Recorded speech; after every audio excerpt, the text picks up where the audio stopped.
I've been asked to say a few words by the organizing committee of the October 17th, 2014 Shabbaton, celebrating your 70th birthday, almost your 50th. Now, it's been my experience that it takes longer to prepare a short address than a lengthy speech, and this one's been no exception. After all, what can you say in 2 minutes about a guy who everyone loves? Now, the obvious answer is that people are attracted to Murray by his boundless energy.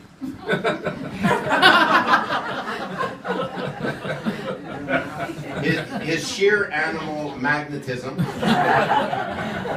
and his absolute fearlessness in the face of worldwide medical crises, as exhibited by his behavior during the SARS epidemic, and the Lyme tick disease and West Nile virus scares, all of which diseases he contracted and was cured of during the first week of their respective arrivals in Canada. Anyways, but I thought there was something deeper than that. Nobody could be this nice and this agreeable all the time. Surely there had to be some hidden sociopathic behavior. And so I Googled it. And there he was in Wikipedia, among numerous other Murray Allen Cuttlers. Not all of them were born in 1944, but interestingly, all of them were Englishmen. The similarities with our Murray were remarkable. The first Murray Allen Cuttler appears in 1644. Remarkably, he too had 2 children and 4 stepchildren. We do not know much about the stepchildren, but we do know that his children were both sons, one of whom became a lawyer, and the other, following in his father's footsteps, became a textile merchant. For lack of a better word. Records indicate that this Mr. Cuttler was a faithful supporter of his house of worship, maintaining, and here I quote, 2 seats of worship, notwithstanding that the second seat remained unused for decades. Then there appears Murray Allen Cuttler in 1774 in Birmingham, in England. The records on this Mr. Cuttler are sparse. Nevertheless, there is an indication that this gentleman spent enormous sums on his lame dog.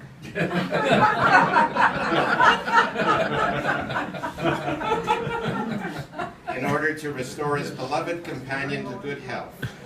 His largesse did not stop there. Through his lifetime, Mr. Cuttler donated considerable sums to public and private charities and quietly supported his younger sister throughout his lifetime. Bless you. In 1884, we encounter a third Mr. Murray Allen Cuttler in Gloucester, England, where he seems to have sojourned, but only for a few weeks each year, and always in the summertime. The land register clearly indicates that Mr. Cuttler was a renter, and not an owner. For several decades, always trying to rent as closely as possible to the sea, and always sharing the abode, and here I quote again, with 2 sisters of golden virtue, who are known to prepare his daily sustenance. In the 20th century, more particularly 1924, we meet a 4th Murray Allen Cuttler. I find it uncanny that all these gentlemen have the same middle name. This gentleman lived in Norfolk, England, where he worked as a golf professional.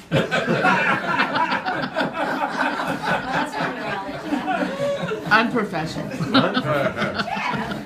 He just said you were the worst golfer. She's giving it away.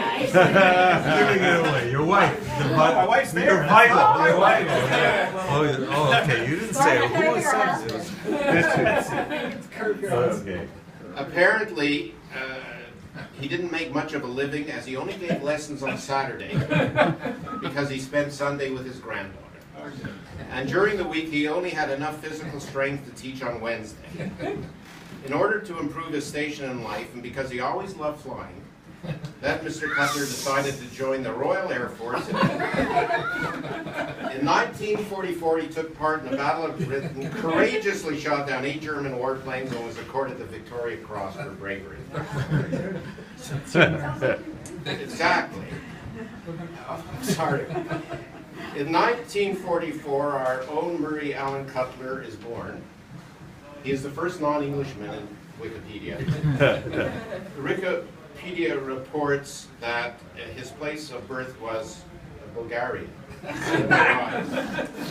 That he was born out of wedlock to a Bulgarian peasant girl.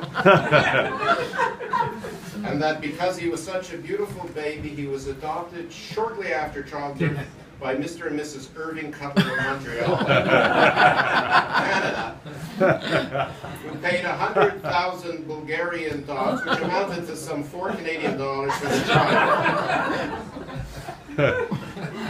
Now, obviously, this information is correct and incorrect. And I've sent an email to Wikipedia advising that the Cuttlers did not pay anything.